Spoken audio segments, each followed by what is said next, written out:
এই বন্ধুসকল, আজি ইয়াত আমি 3টামান আলু অলপ পিটিকি লৈছোঁ।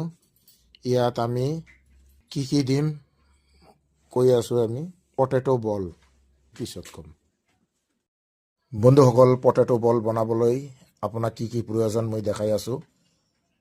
অলপ সামান্য পৰিমাণ হালধি, নিমখ, এইটো গোলমৰিচ, পিঁয়াজ কুচি আৰু জলকীয়া কুচি, আৰু ইয়াতে দিয়া হৈছে আদা কুচি। কালা নিমখ অলপ দিয়া হৈছে, কালা নিমখ সামান্য পৰিমাণ দিয়া আছে। বন্ধুসকল, আমি এইকেইটা বস্তু একলগত আমি এতিয়া মিক্স কৰিম। চাওক, এতিয়া আমি মিক্স কৰি আছোঁ। ভালদৰে আপোনালোকে সানি ল'ব দেই। ভালদৰে সানি নল'লে খাই ভাল নাপাব আপোনালোকে।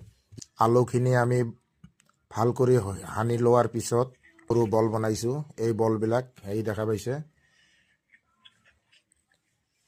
আপোনালোকে হাত ধুই 2 হাতত মিঠাতেল সানি ল'ব। তাৰপিছত এনেকৈ সৰু সৰু বল বনাব। এটা বনাম। বলখিনি বনোৱা হৈ গ'ল। এতিয়া আমি বেটাৰ বনাই আছোঁ। আমি বেচন লৈছোঁ। বেচনত জলকীয়াৰ গুড়ি লৈছোঁ, অলপ আদা পেষ্ট লৈছোঁ, অলপ নহৰু পেষ্ট লৈছোঁ। বেটাৰখিনিত আমি বলখিনি চব ভাল কৰি সানি ল'ম। সানি লোৱাৰ পিছত তেল দিছোঁ। তেলখিনি গৰম তেলত আমি এতিয়া এটাকৈ এৰি দিম। দেখা পাইছে আপোনালোকে, একদম বাদামী কালাৰ হৈ যাব, ৰংচঙা। তেতিয়া আপোনালোকে নমাই দিব পাৰিব। দেখা পাইছে বন্ধুসকল। আৰু ইয়াত যদি লাৰু মচমচীয়া কৰিব বিচাৰে, ইয়াত আপোনালোকে টচ বিস্কুট আছে, টচ বিস্কুট ভাঙি অলপ গুড়ি কৰি ল'ব।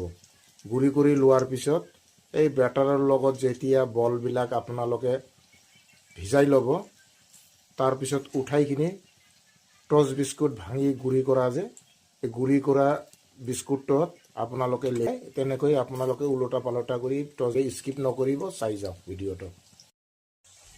আপোনালোকে দেখা পাইছে নিশ্চয়, আমাৰ পটেটো বলখিনি ভাজা হৈ গৈছে। কালাৰটো কি ধুনীয়া আহিছে। এতিয়া আমি নমাই দিম। থালিটো চুবাই দিওঁ। আমি নমাই দিলোঁ। দি যাব এনেকৈ চাই ফাঁকি ফুলি দিব। আপোনালোকে এনেকৈ লাহে লাহে আঙুলি এনেকৈ ধৰিব বলবিলাক। সকল, এয়া আমি লৈছোঁ আলুৰ বলটো।